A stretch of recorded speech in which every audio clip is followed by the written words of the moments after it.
Ya muuziqaa hojii walii wajjin naasoo dheen caljelee nagaan Waaqayyo hunduma keessaniif haa ta'u. Ameen.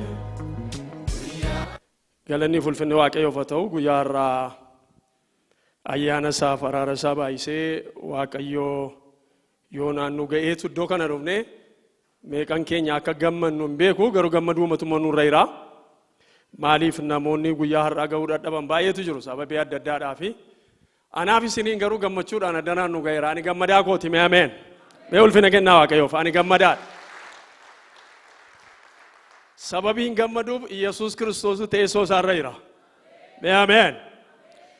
Namoonni lakkaa'aa jechuu danda'u, maaliif gammadde jechuu danda'u.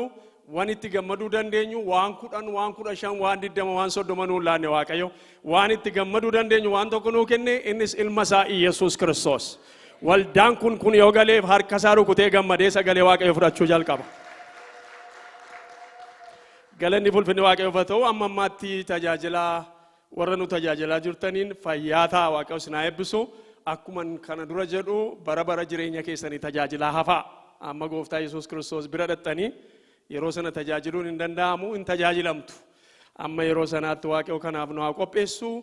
Asis manas kan jirtan karaa toora miidiyaatiinis kan nu dhaggeeffattan waldaan kuni nagaan Waaqayyo lafa jirtan hundumaatti isiniif haa ta'u jechuu jaallata. Dubbii sagalee Waaqayyoo keessaa iddoo tokko dubbisaa utuun isan dubbisini torban lamaan darbee isa dubbifachaa jirtu kanaa hin hubattaa isa jedhu sagalee Waaqayyoo dubbadheen ture. Namoonni baay'ees barumsa kanatti nuuf fedhanii na gaafataniiru. Namoonni muraasi har'a garuu isa sanan itti fufamanii ittan deebi'a. Yeroo Waaqayyo yeroo naa kennu isatti nan deebi'a.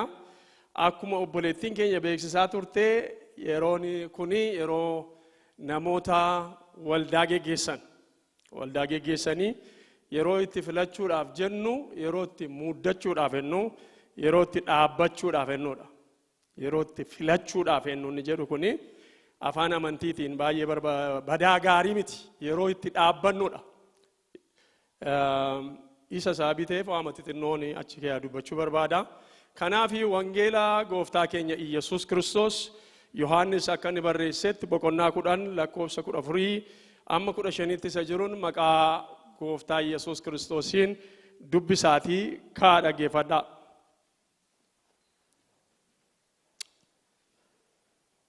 Akkana jedha wangeela Gooftaa keenya Yesuus Kiristoos Yohaannis akka barreessetti boqonnaa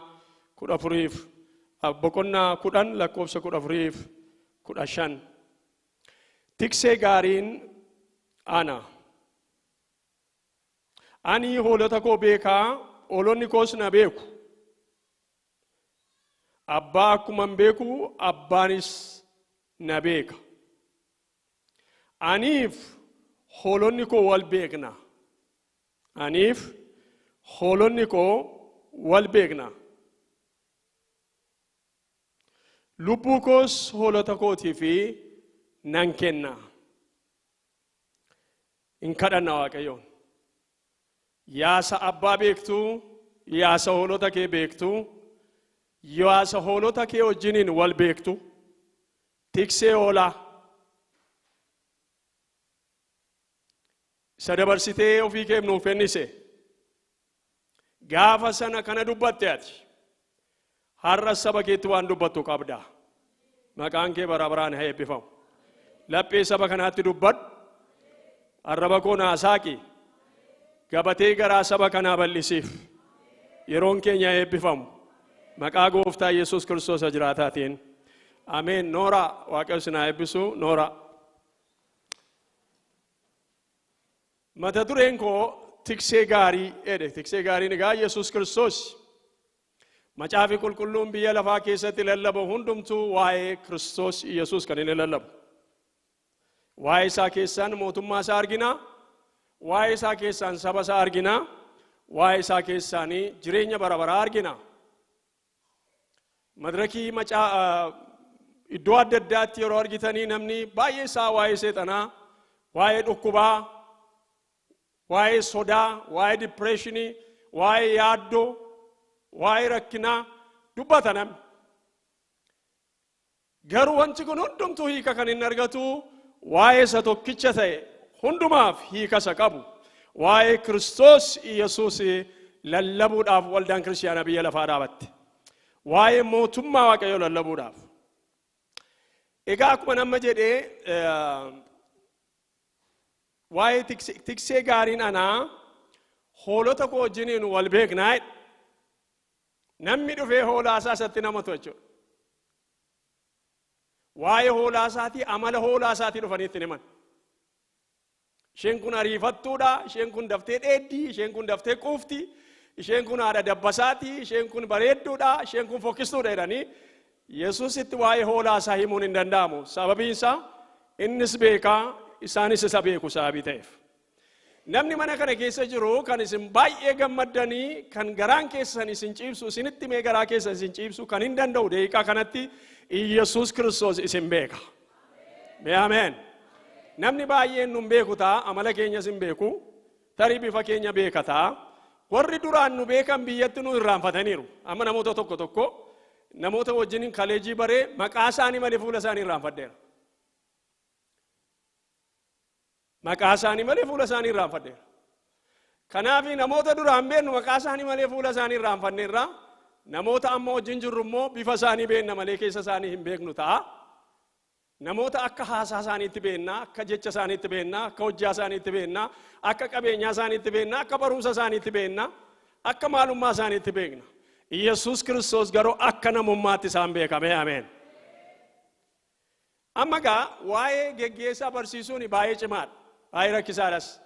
Maaliif rakkisaa akka inni ta'e isinitti hima. Ani biyya kana keessaa waan akkasiillee badaa dubbadheen beeku. Barumsa biyya kana keessaa baradheera. Barumsan baradhee congregational mission and leadership. Waldaan kiristaanaa akkamittiin akka bultuu fi misiyoonii akkamittiin akka geggeessituun Luuter Seminaarii addanaatti baradhe. Kanaaf ammam akka rakkisaa ta'e karaa lamaan beeka. Tokkoffaan tiyoorii isaa dhaqee baradhee adii birattis gurraacha birattis waa'ee geggeessaa dubbachuun cimaa akka ta'e bareera tiyoorii isaa. Waldaa keenya keessatti immoo waggaa 21 darbee fi geggeessaa waa'ee isaa dubbachuun akka nama bakakkaan lafatti bu'ee akka ta'e muuxannoodhaan hin bira ga'ee beeka. Keessa ilaalee waldoota adda addaa jechuudha. Yeroon waa'ee waldaa dubbadhu, yeroo waa'ee geggeessaa dubbadhu, waa'ee waldaa kanaa duwwaa miti, waa'ee waldaa Kiristoos biyya lafaarra jirtu ishee dadhabbii qabdu. Ishee Waaqayyoon qalbaatti baatee adeemu misirroo Kiristoos Yesuus ta'e isaan mimmiidheessifate guyyaa dhumaatti dhufee fudhatu waa'ee isaan dubbadha. Maaliif rakkisaa ta'a? Tokkoffaan fedha namaatu dhuman qabu. Fedha namaa dhuman qabu.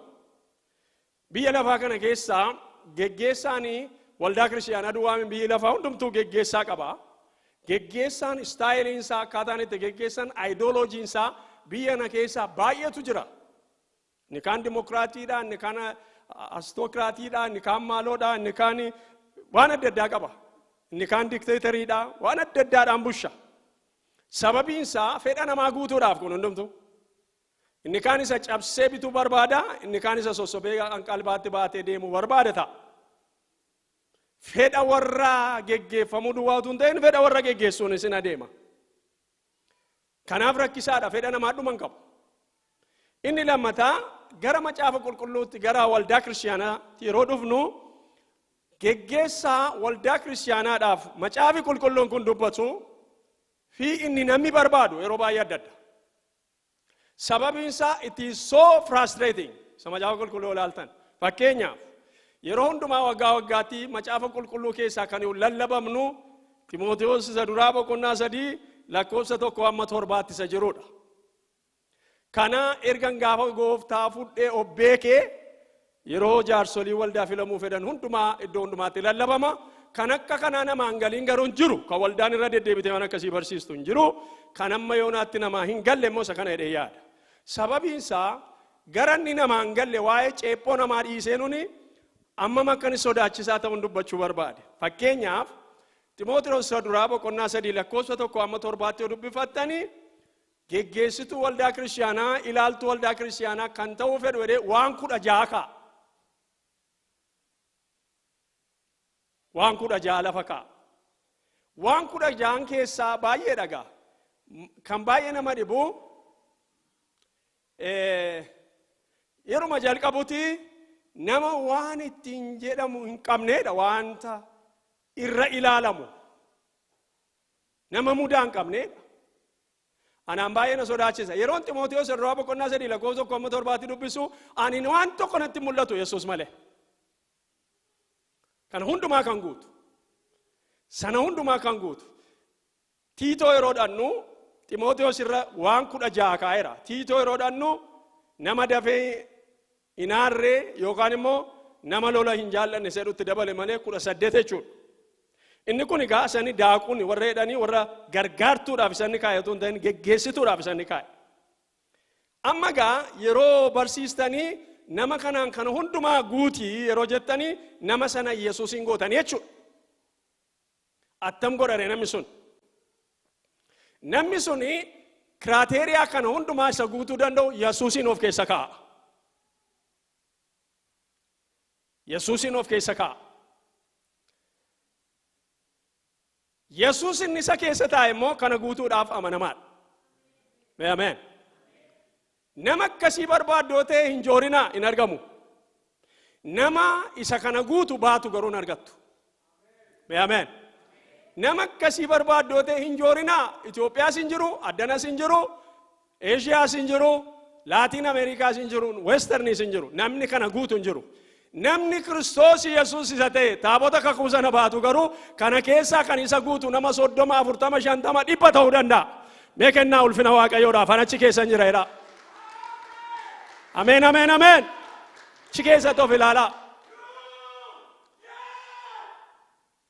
Kanaaf rakkisaa kan inni ta'u eenyutu eenyuun bushaa jedha namni. Inni sadaffaan. Eenyutu eenyuu gadi. Yeroo dur qoosnu who minus woman. Tu Ameerikaa dhufne Ingiliffaan nuun galee jechuudha. Eenyutu eenyuun bushaadha. Karaa tokko namni dhugaa qaba. Bara kana keessatti digital world kana keessatti fakkeenyaa fi namni waa wal gaafachuu dhiiseera. Eenyutu eenyuun busha.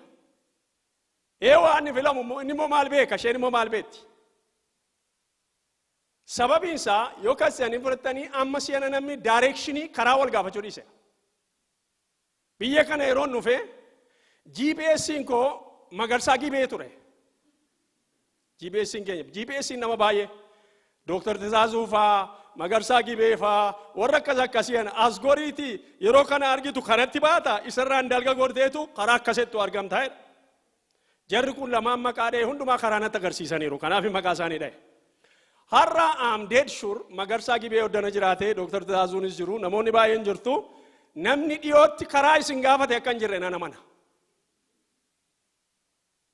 Eessarra mana baruu dhaquu jedhe namni isin gaafate akka hin jirre nan beeka sababiin isaa GPS jira. GPS jira. Geggeessaa obboleessaan deemaa turre amma. Geggeessaa obboleettiin deemaa turre. Amma garuu maashiniitu nu geggeessa. Mucaa tokko downtown wajjiniin hojjenna. Dureeroon achi hojjedhu. Attamiyaa jireenya akkamii gaariidhaan jedhee gaafadha. Jireenya maalii na gaafattaa otuun alaarmiidhaan hirribaa ka'uu naan jedhe. Harka alaarmiitti gallee immoo jedhe biyya keenya alaarmiin hin jiru ganuma kaatanii hojiidhattu namni guuttatee beeku jiraas hin biraa. Jiraa jiran ani otuun addana nufi waggaa 7 hojii hojjedhee guyyaa gaaf tokko alaarmii guuttadhee dhaqee hin beeku. Isa duwwaa dubbattaa jedhe gaaf tokko fakkeenya kana fudhadhee iddoo tokkotti hin barsiisaatti. Ani biyyatti doodiraantii dibadhee hin beeku jedhe. Ani anumaa fooliis baasee hin beeku doodiraantii dibadhee hin beeku jedhe. Inni iccitiinsaa wanta nyaannu keessa jira ta'e nutu guddate ta'e nutu wanta hin beeku haa ta'u iyyuu malee waan addana hin jirre waan biyya jiru isinitti agarsiisuuf xinnoosh immoo yoo fagaggeettanis immoo jedheen waan baay'ee jira jechuudha. Kanaafi har'a nama gaafachuun hin barbaachisu Dr. Abaluu kana beekaa asirratti speeshalaayizii godhee neersiin kun kana irratti beekti injiinarri kun kana irratti beekaa inni mana hojjetu kana irratti beekaa inni nagadu kana irratti beekaa jennee wal gaafachuun hafeera. We have to Google it. Yoo namma isin gaafadhe as keessaa waan tokko isin ilaaltan olis hin jedhina garis hin jedhina Gaaffiin ammaa isin gaafadhu naa deebisaa jedhee Saraaliyoon biyyi jedhamtu West Afrikaa keessa kan jirtu capital city ishee katamaan ishee inni guddaan maayinni edoon isin gaafadhe kana keessa namni naa deebisu badaa baay'ee waan jiru irratti fakkaatu sababiin isaa ani iyyuu dhiyoon bare sababii ta'e akka kootti nama laalas ani beeku ta'an nama dabraanis beekus dhiisuus danda'a garuu kan beektan kana keessa baay'een jiraachuu dandeessu garuu nama 200 yoo taane namni 190 akka keessaan arganne nan beeka. Yoon daqiiqaa isinii kennee seelfoona isinitti kenne garuu daqiiqaa tokko keessatti namni mana kana keessaa dhabuun jiru sababiin isaa Google godha. Yeroo isinii capital city of Sierra Leone jettanii Freetown jedhee isinii kaa'a. Maal jechuun barbaade barri isaa bara wal gabbaraminiidha. Bara maaltu nagasheedha. Waa gaarii maal gaffidaa? Lubi caalaan maal gaffidaa? Fiqiruun maal gaffidaa? Raasimoon maal gaffidaa? Abaluu maal gaffidaa bara jennuudha. Maaliif Googiliin oo gaffidaa?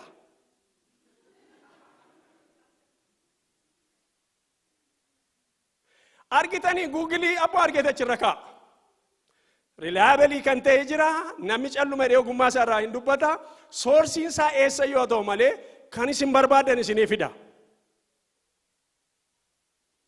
Kanaaf waa'ee geggeessaa barsiisuun namooti kun maal naa godha abaluu maal naa gooti abaluu isa jedhu gaaffii keessa irra sababii ta'e baay'ee rakkisaadha. Kanuma hiriyoon darbe gaariidha.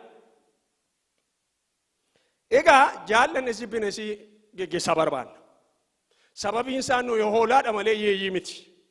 Mee ani hoolaadha nan medhu. Mee ameen. Nu hoolaadha yeeyyiin ofirraa eegu. Yeeyyiin 8 ta'anii deemu. Yeeyyiin hamoodha.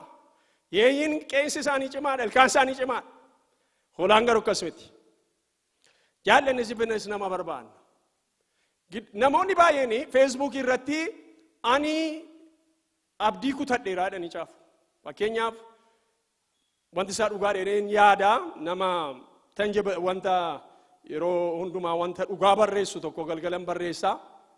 Nama tokkotu dheengaddaa mucaasaa wajjin taphata. Lafa taphatan itti geesse this is the last week with my wonderful son jedhee caafa gararraa isaatti. Mucaa koo wajjiniin torbanan dabarsu kana duwwaadha.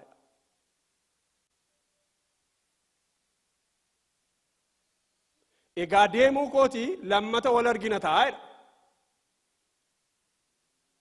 Namni kun tajaajilaadha, namni kun nama waaqayyooti, namni kun wangeela lallaba.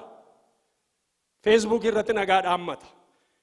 Namni tokko amma of ajjeesutti namni kun akka hidhee caafee guyyoota muraasa booddee of ajjeese. Eega galgala kaleetti bari'uu jechuudha. Isa gidduutti namni eegen jiru maaf akkas jettee maaf akka goota hidhee namni qaqqabeef jira hidhee yaadu.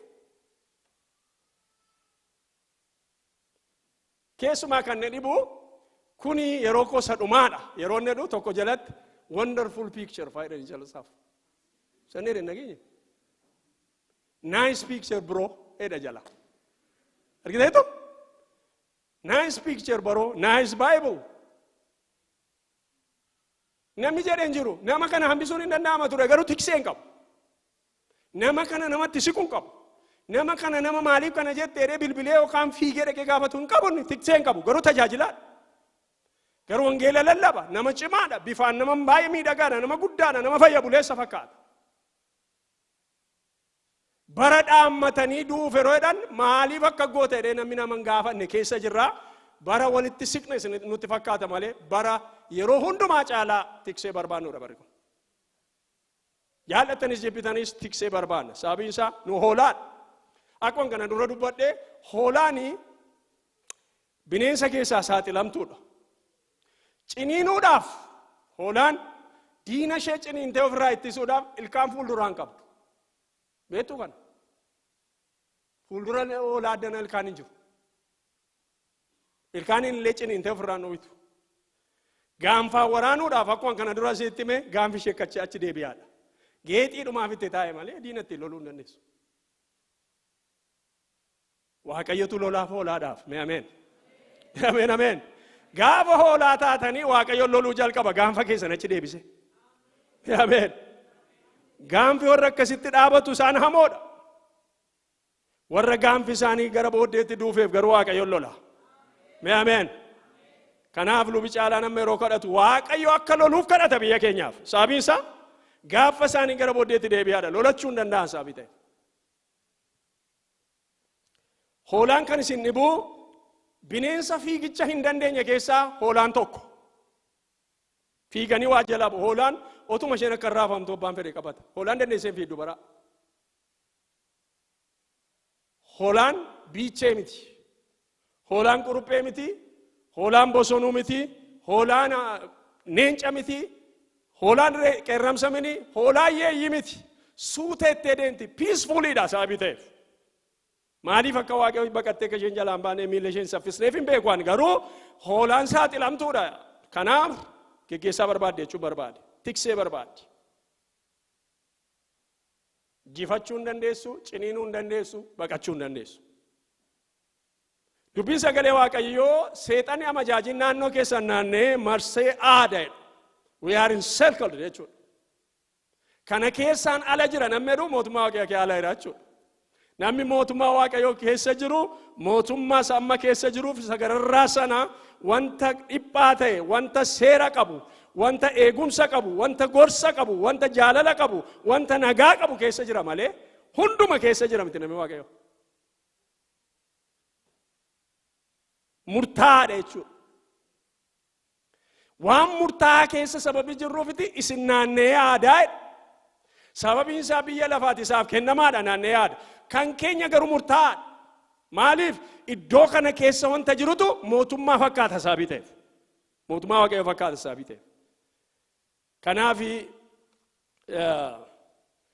har'a gaa qabxii lama duwwaan isinitti hima kana booddee yeroo geggeessitoota waldaa filachuudhaaf waldaa jechuun nu jechuudha geggeessitoota keenya filachuudhaaf yeroo yaannu maaltu jira mataa keenya keessa maal yaanna qabxii afurtu jira qabxii arfan sana keessaa lama gabaabsee marra laalla lamatti fufnee ilaaluu dandeenya inni jalqabaa mataa keenya keessa wanti jiraachuu danda'u akka namaatti akka kootti waa'een ofii keenya maal ta'a waa'een maatii keenya waa'een gaa'ila keenya waa'een ijoollee keenya waa'een waldaa walitti qabama keenya tokkummaa keenya kana waa'een ijoollee keenya waa'een mana kana keessaa yeroo baanu maal hojjechuun akka narra jiru waa'een miishinii waa'een adda addaan jira wanti nama yaaddessu abaloo dhaqe kan akkasin godhaa waan jennu abaloo dhaqe kan akkasin godhaa sababiin isaa Kiriyaatiyaa Ximootiyoos irra jiru keenya sababii ta'eef namicha isatti safarraa kadhannee dadhabnee harka qullaa dhufneeru asmaraach komiite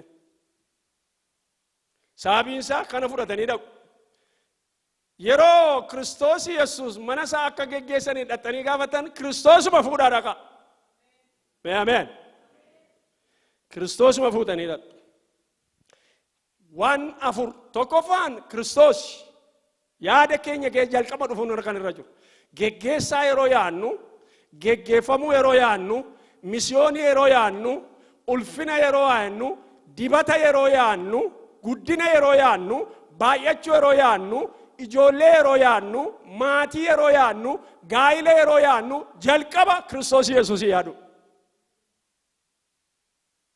erga jara yaannee baajjanyee dhufnee booddee isaa yaadachuun gatiin qabu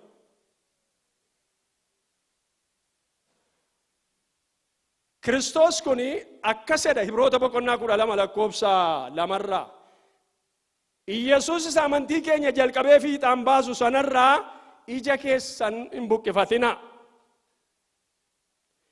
akkas erga jedhe booddee gadi siqee isa obsaan fannoo irratti du'uu danda'e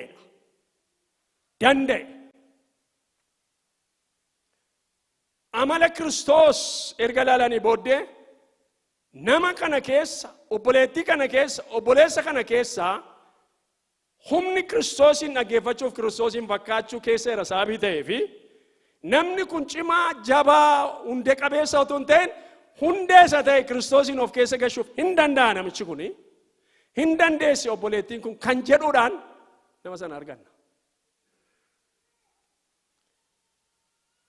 isarraa ijaan buqqifatinaa waan barbaanne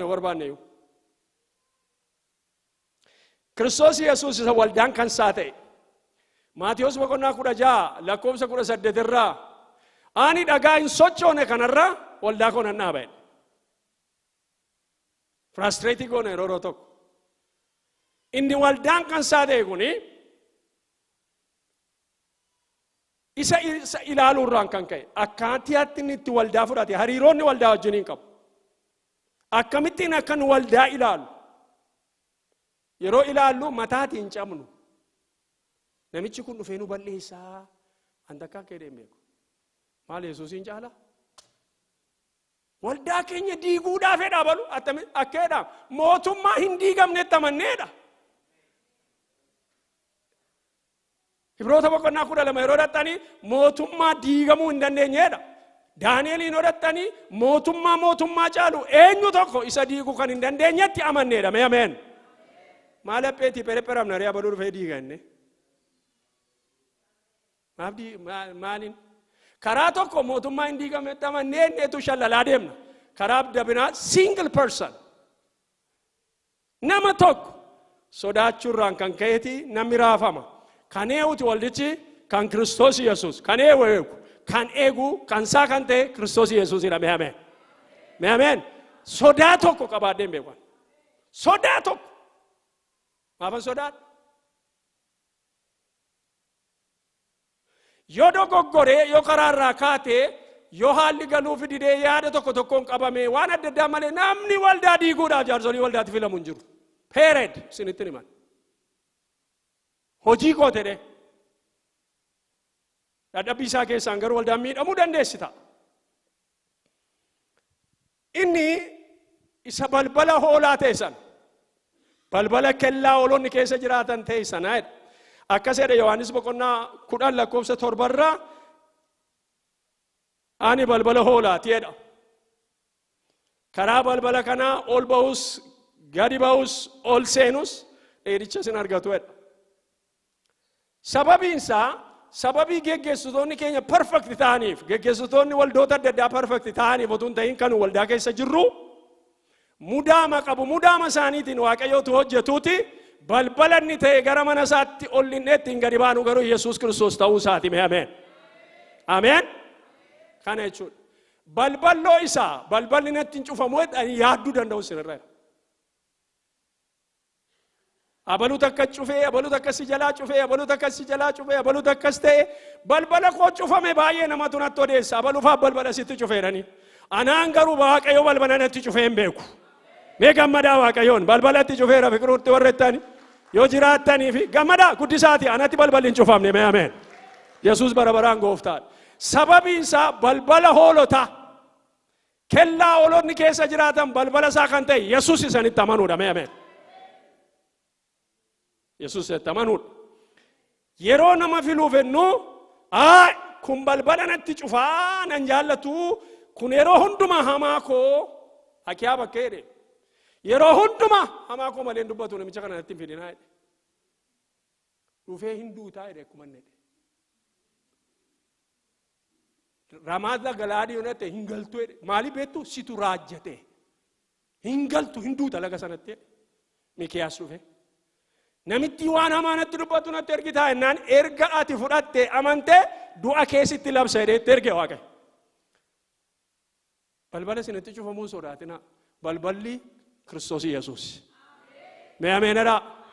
Mee ameen. Kiristoos Yesuus. Isa tiksee gaarii ta'e tanas tiksee gaariin anaa jedha Yohaannis 10:11 irraa tiksee gaariin immoo lubbuu isaa hoolota isaatiif kennaa jedha Yesuus Kiristoos yeroo kenne duwwaa miti. Yesuus Kiristoos horii kenne duwwaa miti. Yesuus Kiristoos qabeenyaa beekumsa kenne miti. Kiristoos Yesuus waldaa kiristaanaa jechuun anaaf isiniif lubbuu isaati kan inni kenne. Mee ameen. Nama lubbuu isaa nuu kenneetu geggeessaa nuu kennuu dadhabaa qaba. Hin danda'u jaran. Nutu wal shakka malee. Nutu wal sodaata malee. Nutu aqaaqirii baasa malee. Nutu balbala nutti cufa enne malee. Nutu akkan nu godha enne malee. Nutu nu irba enne malee. Nutu haa ol qabee qaba malee. Yesuus Kiristoos inni anaaf isiniif du'ee nama karaarra nu buusu nu kennuuf amanamaadha. Mee ameen. Shakkinaa jechuun kootaan relaxing godha yeroo jaarsolii waldaa yeroo firaman baay'ee nama wajjin haasa'e hin beekun. Yeroo dheeraan isin gidduu jiraadha yeroo jaarsolii waldaadhaan mataa cabu argitanii beektu yoo ta'e soban lallabaa jira.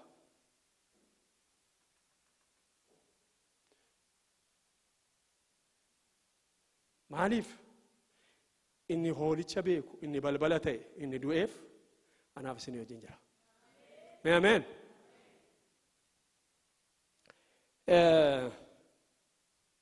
Kiristoos Yesuus yeroo mucaa tokkotu wajjiniin biyyaa tajaajila ture. Yeroo hundumaa kennaa isaa walitti qaban waldaa wangeelatti ni lallabuudhaaf. Isaaf kadhachuu yeroo baatu yaa Waaqayyo itti gaa. Waldaa keenya beektaati duwwaadha waldaan keenyaatti. Waan tokko qabdu waldaan keenyaatti. Joortuudha jawartuudha waldaan keenyaatti. Hin arrabsiti. Sallaqqoo ta'e waldaan arrabsiti moo kadhachaa jirti amma? Waldaan arrabsaa jirti. Ati beektaa waldaan keenya waan tokko qabdu jetti akka inni birrii fiduu barbaaddi. Hin arrabsite akka isheen itti arrabsite isinitti himu. Efesoon boqonnaa tokko lakkoofsa 22 yoo dhattanii Waaqayyo waan hundumaa walitti qabee miilla Kiristoos jala kaa'eedha. Mee ameenadha.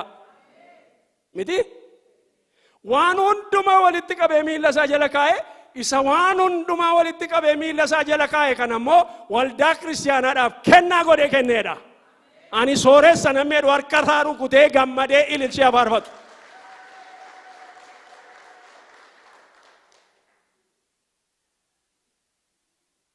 Warri as baatanii waldaadhaaf boossan lammatan boossan jechuudha. Waldaan soorettiidha. Mee ameen. Waldaan geggeessaadhaan soorettiidha. Horiidhaan soorettiidha waldaan. Ogummaadhaan soorettiidha waldaan. Beekumsaan soorettiidha waldaan. Dibataan soorettiidha waldaan. Sababiin isaa isa waan hundumtu walitti qabamee kennameef sana miilla isaa jala jiru sanatu waldaadhaaf kennaa ta'ee kenname. Ameen. Fudhadhaa ganama kana kennaan kun Kiristoos Yesuus ilma Waaqayyooti. Inni jalqaba yaadnu isa jechuudha. Mataa keenya keessa. Nana mana gidduu kana waa'ee namaan dhiphattan. Yeroo tokko nan dubbadha dhugaadha sababii ta'eef. Waldaan sunis beeku, anis beekaa, isaanis irraa baratanii sadarkaa guddaarra ga'aniiru. Yeroo tokko waldaa tokko dhannaan jaarsolii waldaa filatu. Maal godhanii si'a baay'ee sababii darbeef walamanuu dadhabuurraan kan ka'e boordii guddaa tokko fidan taa'ee dhaggeeffadhaman. Namoota filanii naqan achitti balbalarra dhaabatan namni keessa hin jirre tokko kan filleef. Ergasii boordii guddaa kaa'anii nama yeroo filanii maqaa namaa achuma irratti saaftu sagalees lakkooftanii taalii gootu. Uummati taa'ee ilaala. Maaliif gola lixanii yeroo lakkaa'anii nama nanka. Argitu Hiitileriin illee akka hin shakkine namni.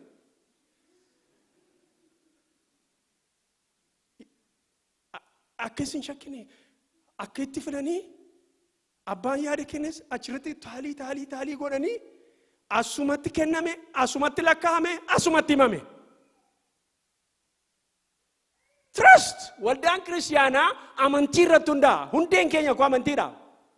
Wal amanuudhaan, wal jaallachuudhaan, Kiristoositti dabarsanii kennuudhaan, inni balbala jechuudhaan, isa du'eef jechuudhaan, inni na caalaa dhimmaaf jechuudha malee nagaa dhabanii poolisii waamanii dhaabatanii jaarsolii waldaa filachuuf hin dubbisa. Poolisii waamanii.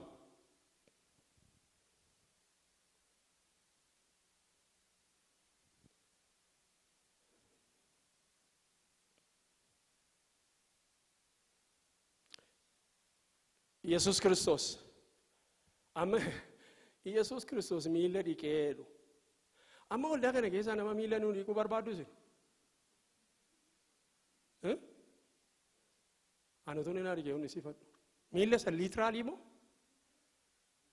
Maal rakkisa miila isa muujaleen rakkise?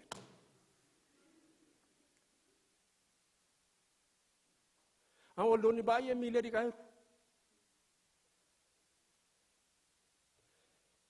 Nuyi nama miila nuu dhiquu barbaadna utuu hin ta'in akka intentionii yaada hubannaa isa gadi fadoo isa Yesuus Kiristoos miila dhiqsiise sanaa nama hubate barbaadna.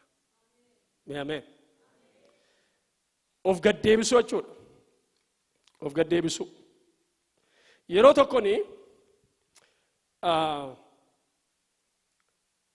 iddoon itti baradhe iddoon itti guddadhe kutaa afurii kaaseen mucaa guraagee tokkoon hiriyaa qaba.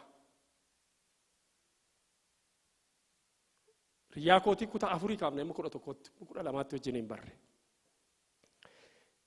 Warri isaanii suuqii qabu. Mana nyaataas qabu. Mana midhaan itti nyaatan. Obboleessi isaa suuqii guddaa qaba. Obboleessi haadha isaatiis akkasuma suuqii qaba. Amma yeroo teessanii yaaddan magaalaa xinnoo tokko keessatti namni kun sooressa moo sooressa hin jirre kun. Mucaan isaanii hiriyaa kootii kophee haxaa yeroo mana barumsaatii galu. Ani warri keenya mana nyaataan qaban. Suuqiis hin qaban. Obboleessi koos suuqii hin qabu. Obboleessi haadha kootiis suuqii hin qabu. Obboleessa haadhaa yoo hin qabu malee. For that matter. Ani garuu kophee na ta'u. Shallaltuu yeessaa jechuudha.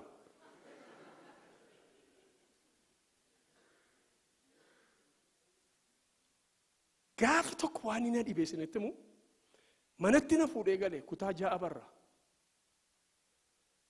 Dhaqeetu mana nyaataa isaanii buddeen nyaanne 2 taane. Jennaan kaffalee sokke. Kan harmee isaatiitiin. Mataa qabadhee galee raajee mamaa kottime. Manuma harmee isaatti birrii kaffalee buddeen nuu biteen jedheen. Mamaaf galeera ta'ee hin beeku. Calluma jedhan.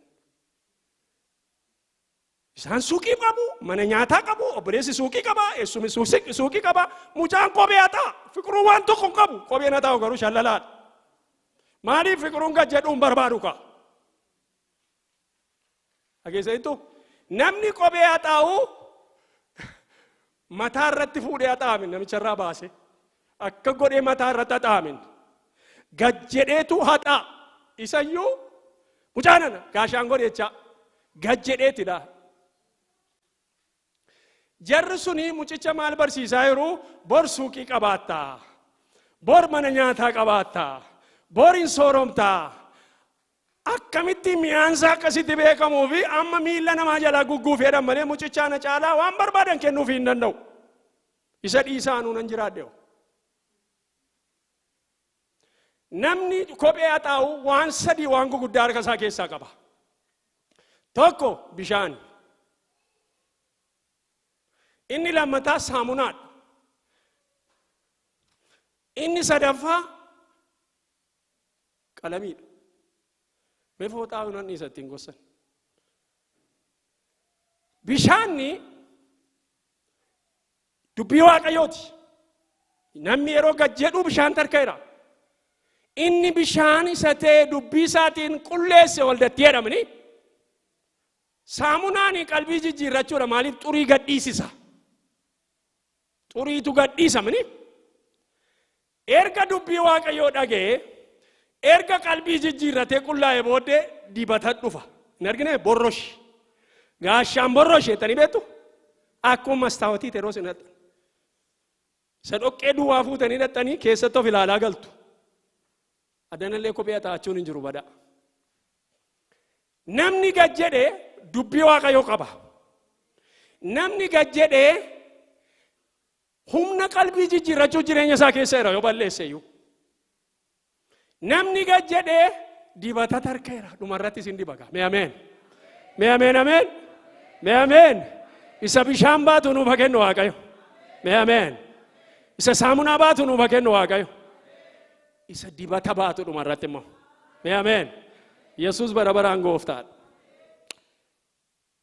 Daqiiqaa koo laallachaa man jira yaaddayna. Akkasi waa baay'een irraa baradhe.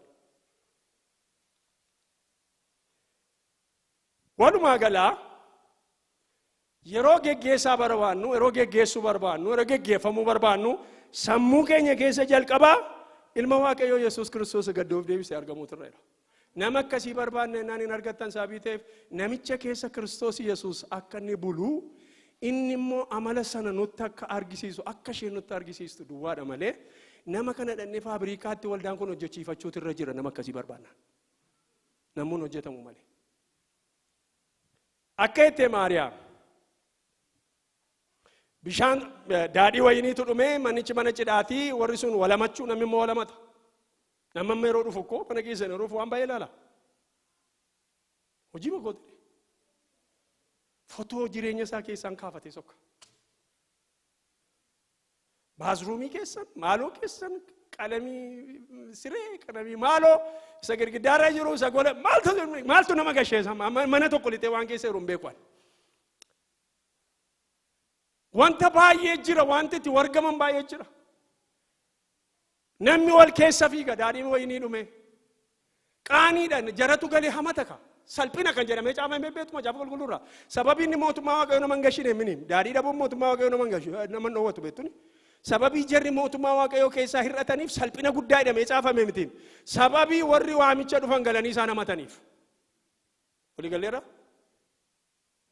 Ijoolleen keessan har'a eenyu dhufa jedhanii beektanii yeroo siwaasii sirreessitan.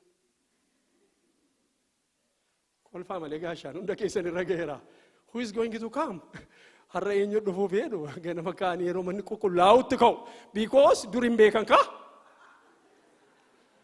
Dur sireen hin hafamu ka?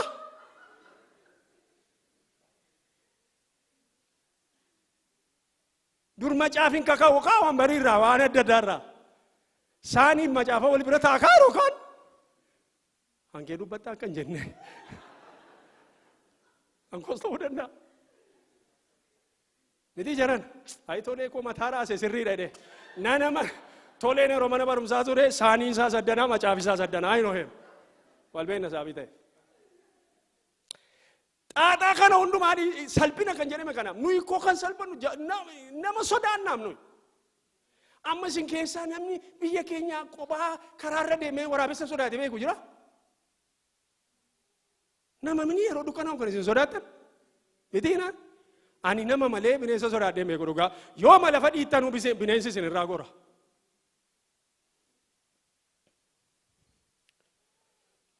Waan namaa dheettanii wanti kun qoosaa ta'uu danda'a. Mana keenyaa baheen hiriyaa koo bira buluu dhaqa. Mana barumsaa Abdiisaa gaa'edhamu tabbarra jira. Karaan as godhan hin jiru waraabessi natti dhufe. Iji waraabessaa immoo ni ifaa seenan argeera waan akka baatiriin arga. Anoon ani na du'eera godhee yeroo lafa dhiitu waraabessi albaatii natti gadhiise. Na dhiqee sokkee albaatiidha. Jechuun bineensa sodaannu jechuudha. Akkasuma albaasifnee gadhiifna yooma sodaanne illee jechuudha.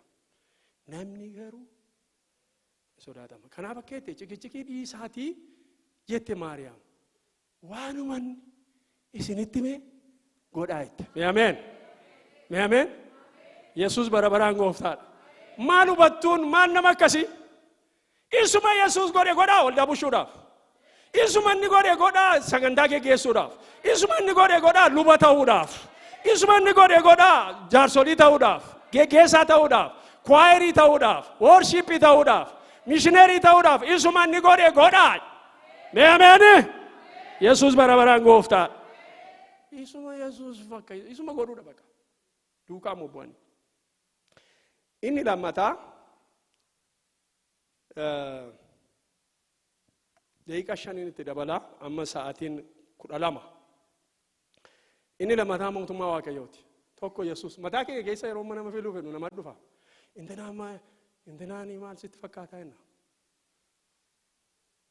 Maal obbo Baluu garaama keenya keessa dhuftanii jaarsolii waldaa akka taatanii isin bira dhufne yeroo jedhanii haa ta'u gamee nama mari'adha galee gorduuba taa'aadha manaatiin. Si'a jaarsolii immoo ta'eedhaan maaltu sitti dhaga'ama. Maarree kana baluufaa taanaati moo dadhabdaa maali rakkina maalii qaba? Yesuusoo jennaan maal ta'a? Hin kadhanne Yesuusiin. Yesuus jennaan maal ta'a maal? Jetteeree bakka attan deebi'a. Attan deebi'a. Ittan deebi'a rakkina maalii qaba? Akkan isiniin jedhee ani jaarsolii waldaa geggeessaa ta'u frustrationii waanuma poolis xaabiyaa gochuun sophisticated gochuun hin barbaachisu jedhuun dubbachuu barbaade man. Inni lammataa mootummaa Waaqayyooti. Mootummaa Waaqayyoo. Amma eewu bira dhannaa namichuma fillu bira dhanna nuyi. Garuu jalqaba Yesuus bira dhaqaa jechaan jiraan barumsa kwarraatti. Inni lammataa immoo mootummaa Waaqayyoo dura yaadaa jechaan jira. Namicha bira hin geenye ammayyuu torbee geenyachi. Namicha bira hin geenye ammayyuu. Ishee biras isa biras hin geenye. Waan afuri. Tokko Yesus Kiristoos. Inni lammataa mootummaa isaati. Sadaffaan hoolaadha. Arfaffaan isa geggeessuudha. Mee ameen. Eessattan fidaa jira isin mataa kootaniitti mataa jabdaan arfaffaarran kaayamman. Torbeedhuma irratti dhageessusa. Waa'ee namichaa waa'ee ishee. Jalqaba Yesuus isa waan hundumaa biyya lafaa kana kan uume wanti uumame hundumaa isaan kan uumame isa malee waan tokkollee kan hin taane isa dursuu baannaan biizinesiinis hin ta'u, nagadis hin ta'u, jireenyis hin ta'u, barumsis hin ta'u, geggeessuunis hin ta'u. Isa jalqaba dhufa. Isatti aansanii Yesuus kun maal godhe biyya lafaa irratti yeroo geggeessaa ture. Akkasidha.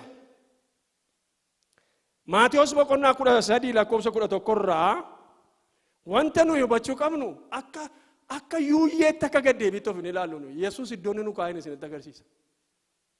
Akka gaddeebii maal gatii qabna? Dhoksaa mootummaa Waaqayyoo beekuun isiniif kennameera. Isaaniif garuu hin kennamne. Warra kam? Of tuultotaaf. Fariisotaaf garuu hin kennamne. Fariisonni yookaan seenaa isaa jedhan Musee isinii daraddaru, Abrahaamin isinii daraddaru, abboota firdii isinii kennu, mootota isinii kennu, waan hundumaa daraddaru. Waan hundumaa lafa naqu. Isa ijoo ta'e, isa waan hundumaa ol ta'e, they miss him. Waa isaan beekan. Akkasidha. Waa'ee mootummaa Waaqayyoo beekuun isiniif kennameera. Isaaniif garuu hin kennamne. Gadi siqee Luqaas boqonnaa 8 lakkoofsa 10 irraa dhaggeeffadhaa daraa. Kanuma erga jedhee booddee isuma Maatiyos jedhee erga jedhee booddee ilaa dhaggeeffadhaa. Warra kaaniif garuu otuma ilaalanii akka hin arginetti, otuma dhaga'anii akka hin hubannetti fakkeenyaan isaaniif kennamaa jedha. Waan ittiin marattanii afaan keessan qabdu jechuudha jara. Mootummaa Waaqayyoo kennuudhaaf fooxaatti martan barbaaddu warra Fariisota. Waaqayyo fooxaa irraa fuudhe nu. Mootummaa Waaqayyoo iccitiisaa beekuun isiniif kennameera. Ameen. Gaaffiin keessan inni jalqabaa obboleettiin kun obboleessi kun waa'ee mootummaa Waaqayyoo attamitti fudhataadha. Fakkeenyaaf waa'ee biildingii keenyaa, fakkeenyaaf waa'ee faayinaansii waldaa kanaa, waa'ee ijoollee waldaa kanaa, waa'ee haadholii waldaa kanaa, waa'ee ministirii waldaa kanaa akkamitti ilaala otuun jedhin waa'ee mootummaa Waaqayyoo akkamitti ilaala namichi kun. Ameen. Erga mootummaan Waaqayyoo galee fi booddee warra amma jennu hundumtu isa jala hiriiru. Ameen. Hundumtu isa jala hiriira. Nuyi ikkoo otuu hundee isaa bira hin gahin, otuu damee isaa bira hin gahin baalatti rarraanee rakkanna. Waa'ee gaa'ela keenya isa biratti akka baalaati. Hundee isaa kan ta'e Kiristoos jira sababii ta'eef. Waa'een ijoollee keenya baala isaatiin hundee isaanii ta'e Kiristoos jira sababii ta'eef. Namni mootummaa kana galeef eenyuudhaadha? Mucaan isaa mana tamaariiti maal hojjetaa jettanii riisarchii hojjechuurra namichi kuni maal inni mootummaa Waaqayyoo keessatti akkamitti galee fi waa'ee mootummaatii jireenyi isaa waa'ee mootummaa ulfina Waaqayyoo isa dhufuuf jedhuuti kan inni yaadu moo nama dafee kana nuu godhu. Torbee hin arginaa mootummaa Waaqayyoo namni yaadu farsaayitiidha. Fagoodha. Mana biran darbaa, maal biran darbaa, luba fiduu, maal gochuu bira hin darbaa. Amma godhaa irrochuu kooti. Mootummaa Waaqayyoo yeroo yaadani farsaayitiidha. Namoonni kun iddoo isaan naqantutti argama. Ulfinni namoota kanaa dhuma irratti maal akka ta'utti argama. Waaqayyo mootummaa isaa keessatti isa gaddeebi'ee akkamittiin akka kunuunsuutti argama. Akkamittiin Waaqayyo ilmoolee hoolaa ol fuudhee akka ni baatu haadha waatii ishee hoosistu immoo suuta hidhee akka noofuutti argama. Mootummaa sana keessatti akkasii jedhee dubbateera sababii ta'eef. Mootummaa Waaqayyoo.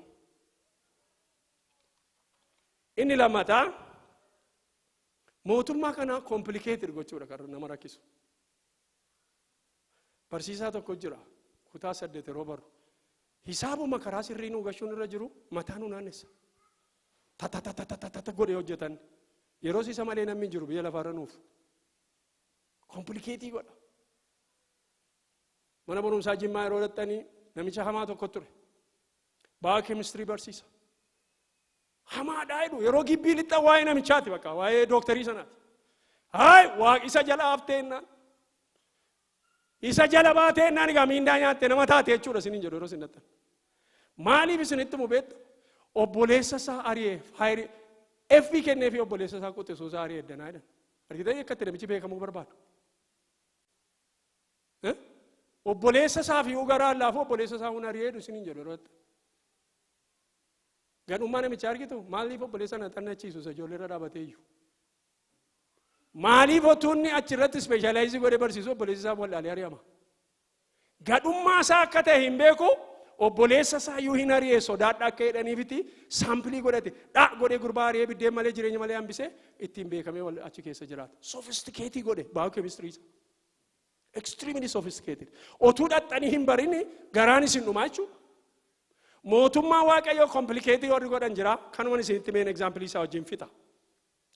Akka seena Maatiyos boqonnaa 13 lakkoofsa 31 amma 33 31 dubbisa. Mootummaan waaqayyoo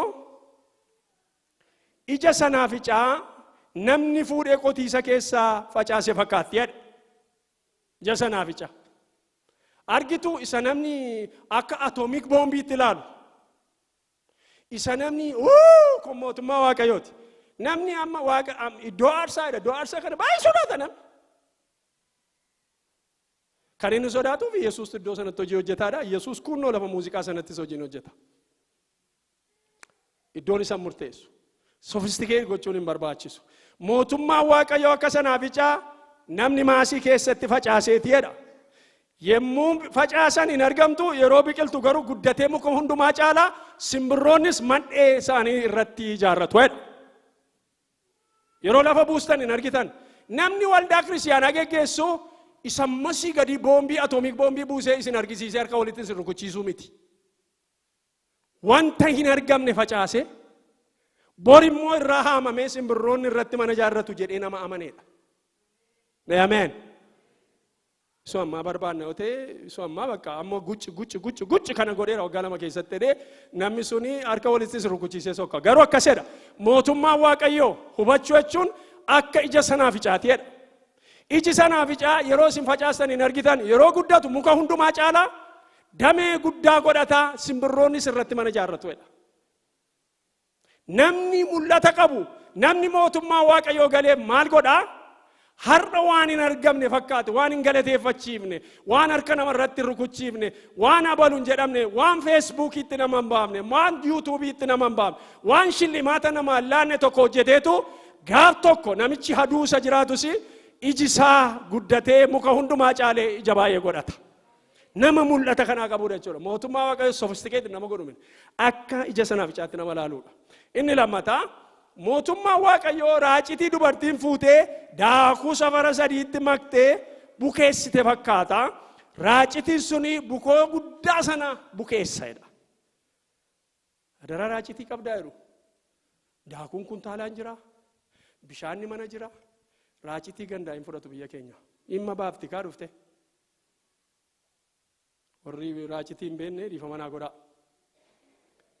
Inni lammataa inni jalqabaa iccitii mootummaa waaqayyoo qabna nuu kennameera akka waan jaamnetti akka ilaalle. Inni lammataa mootummaa waaqayyoo sofistikeetidii waan bira hin ga'amne wanta mitiyooloojii wanta intinaa wayii godhannee fudhachuun akka nurra hin jirredha.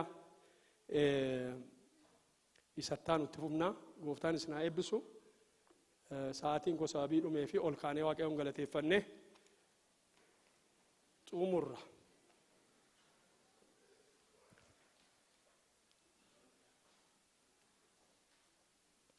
Amanamaadhaaf tolaa kan taate saba kana kan jaallattu mootummaan waaqayyoo kunoo addana isin gidduu jira jette gooftaa Yesuus. Gamatti ilaalanii doorsisu turan saba. Warra lamxaa'ota gamatti mootummaa waaqayyoo fagoodha biran geessan jedhaniitu sodaachisu. Lamxaa'ota mandaraa sana keessa jirantu sodaata. Eessaa walitti baana mootummichaa wajjin jedhanii.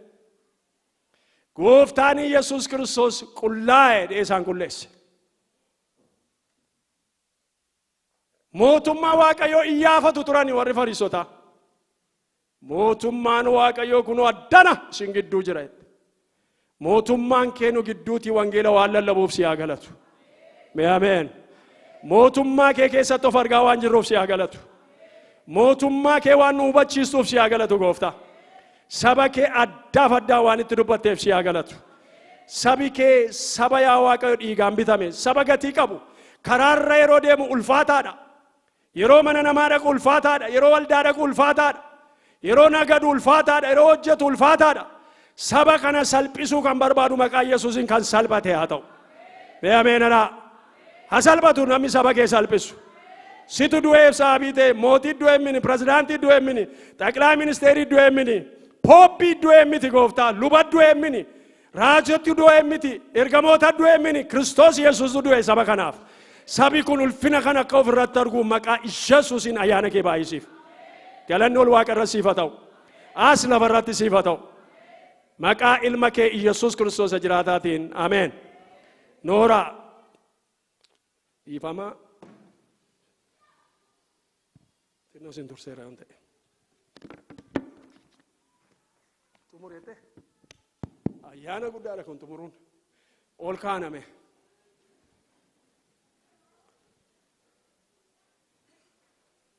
Nana manaa kana keessaa sabni mootummaa waaqayyoo kennameef. Sabi mootummaa waaqayyoo har'a facaasee bor akka haammatu beeku.